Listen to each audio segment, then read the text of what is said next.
Hi, everybody. My name is Martha Riley, and I'm Executive Director of Nuba Water Project, and I'm the co-founder of the Walk for Sudan. This year, I'm very excited to invite you to the 14th Annual Walk for Sudan. I will share some information for you and give you a little bit of information also about Nuba Water Project and invite you to join us. Nuba Water Project. Why focus on water? Clean water brings life everywhere, all over the world, in Colorado and in Sudan, and of course, everywhere in the world, wherever you might be. Here in the United States, in Colorado, it's pretty easy. We have many different ways of getting clean water inside and outside our homes. In the Nuba Mountains of Sudan, things are a little bit different. Water has to be carried oftentimes from long distances. Women have to access water underground by pulling up in homemade buckets. If you're lucky, you have a borehole pump, and you can pump water that's relatively clean. In the end of the dry season, sometimes kids have to literally dig into dry riverbeds so the girls can come and scoop the water up and take it back for their families. Think about what it would be like for you if you did not have clean water. What would your life be like?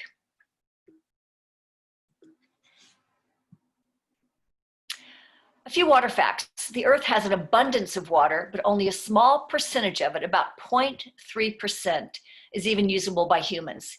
The other 99.7% is in the oceans, soils, ice caps, and floating in the atmosphere. And yet, water is a human right under international law. It should be available, accessible, safe, acceptable, affordable for all without discrimination. No one can question that water is critical to life. If we compare Colorado to Sudan, there's a lot of availability and accessibility in Colorado. Quality sometimes can be a problem in certain areas. Quantity, especially during drought years, water is a problem. Sudan does not have the luxury of any of those four things. The snow that falls in the Colorado Rockies not only provides water to 5 million Coloradans, but also to people living in 18 other states. And Colorado is the only state other than Hawaii where water flows out of its borders but doesn't flow in. You can see the different watersheds that flow out of Colorado and through other states. 40 million people in 7 states, Colorado, Arizona, California, New Mexico, Nevada, Utah, and Wyoming, use water from the Colorado River. 57 to 70% is in agriculture, but cities also need a lot of water. And as population increases and climate changes, the river flow is decreasing. It's a big problem. Sometimes when the Colorado River reaches the Gulf of Mexico, it's completely dry.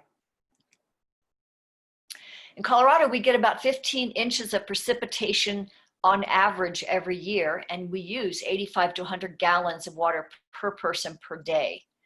Compare Colorado to Florida, that receives about 54 inches of annual precipitation, quite a big difference.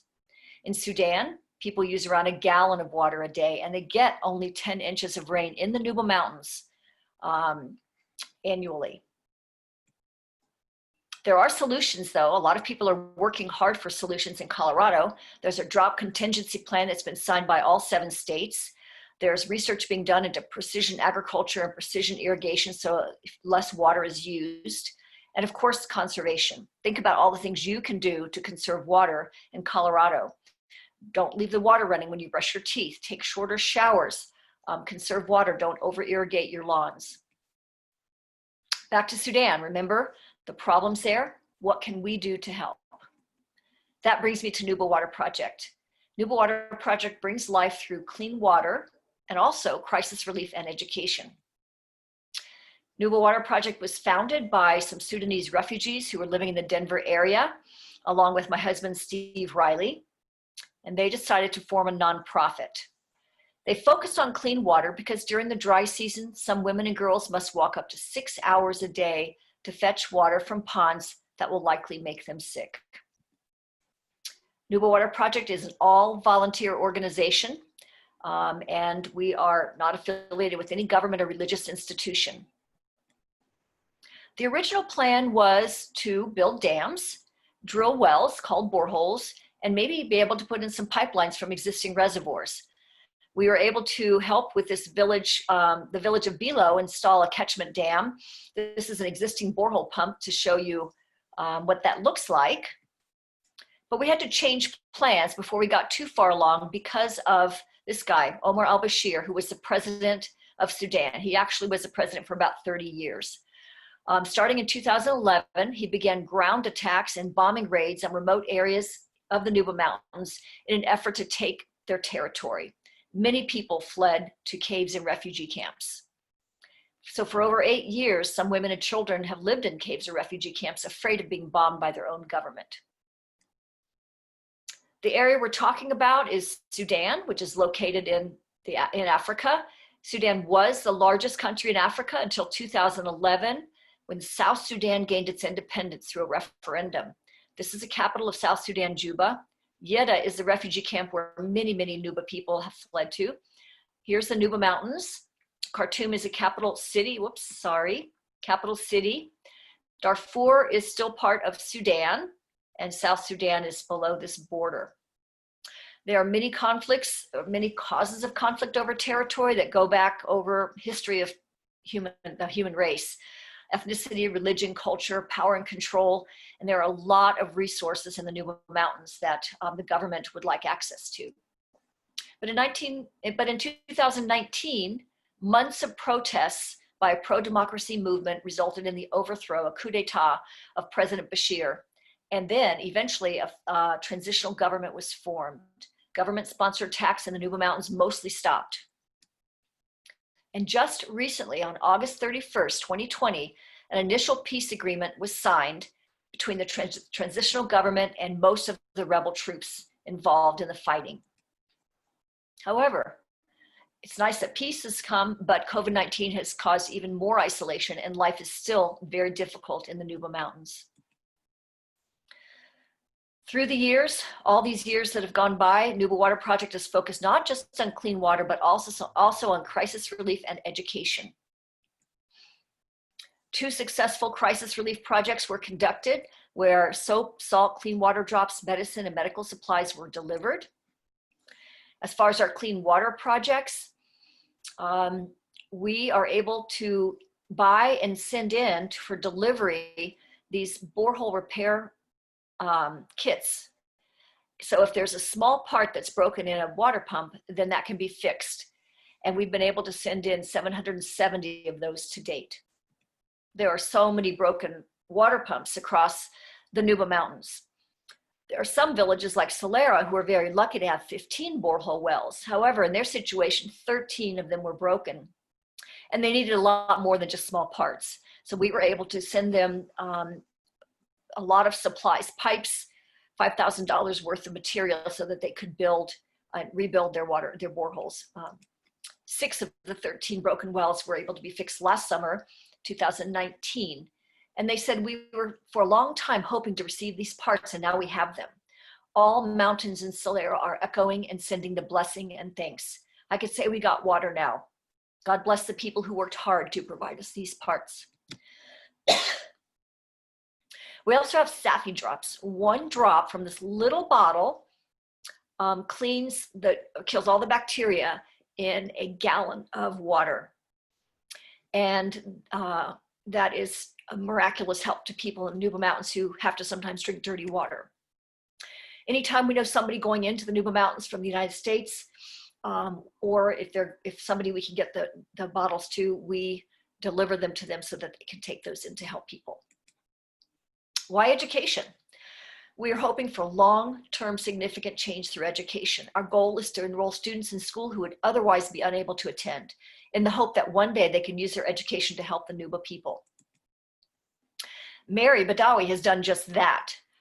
She received her master's degree in public health, and since then she has gone in 3 times to the Nuba Mountains to teach clean water and sanitation workshops.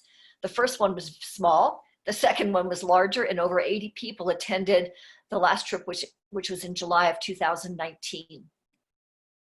Rania also received a master's in community health And she has done remarkable things. She's helped deliver twins and is working in the medical field in the Nuba Mountains. She was selected by Doctors Without Borders to speak in Geneva, Switzerland last year. Amazing. Glario is our electrical engineering student studying in Kenya. Angelo is studying agriculture in Uganda. Manal is also in Kenya, and she is studying journalism and mass communication. Her goal is to go back and help with girl-child education in the Nuba Mountains when she finishes school. Morsal is a future medical student for us.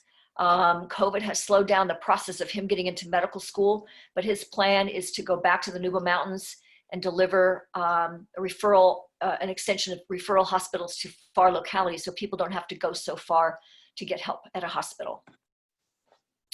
Money raised at this year's Walk for Sudan will go towards university scholarships and secondary education next year, continued water pump repair, more SAFI drops, and clean water and sanitation education. That brings me to this year's 2020 Walk for Sudan, which is our 14th annual. This year, of course, will be virtual. It begins on Sunday, October 4th, 2020. At 1 o'clock, we'll have a virtual program for you to listen to. Online link will be provided later. When the program ends, you're free to take your walk then, or anytime during the next week. We'll have all of this available for the week so that you can be flexible in your place and the time of your walk. You can register for free at www.walkforsudan.org. And we ask that if you'd like to, share photos and or video of your walk at #WalkForSudan and also on social media.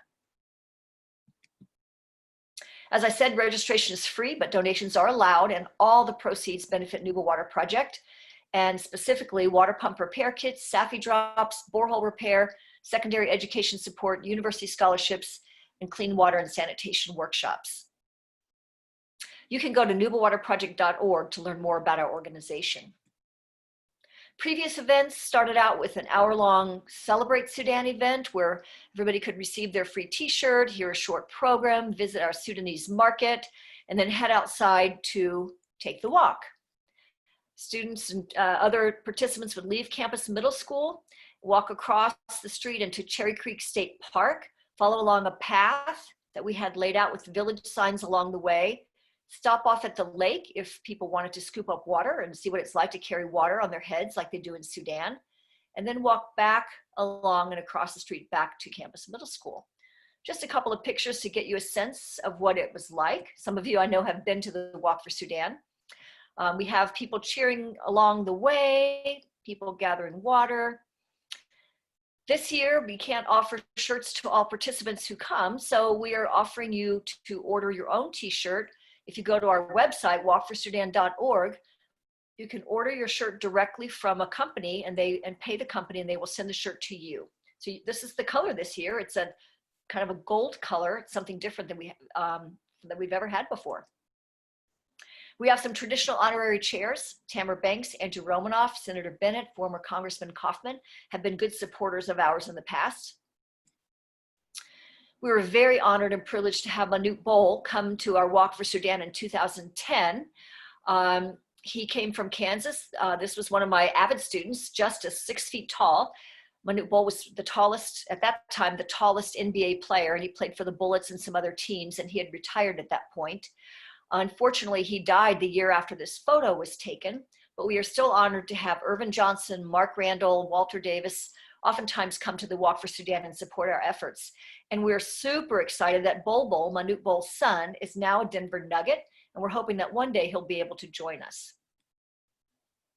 One benefit of a virtual event, people from all over the US and the world can participate. So we're asking you to help us find participants everywhere. Anybody who wants to join can just go to our website. As of September 1st, 2020, we had people from Virginia, Texas, Colorado, and Oregon involved with the Walk for Sudan, and we're looking to fill many more of those states. Across the world, we have residents in North America, Sudan, Uganda, and Kenya so far. We have some really great supporters to thank. Xfinity is supporting us for the second year in a row. Lotus Financial Partners has been with us almost from the beginning. Julie Holt Holmes, has been giving us good support. And we'd also like to thank Frito-Lay and Sterling Entertainment, who've been longtime supporters of ours. Thank you for participating in the 14th Annual Walk for Sudan. My favorite quote, life is not about how well you live, it's about how well others live because of you. Thanks again. Hope to see you virtually on the Walk for Sudan. Don't hesitate to email me if you have any questions. My email address is on the website, and I'm happy to help you form a team, sign up on your own, whatever it is you would like to do, we'd love to have you. Thanks so much. Bye-bye.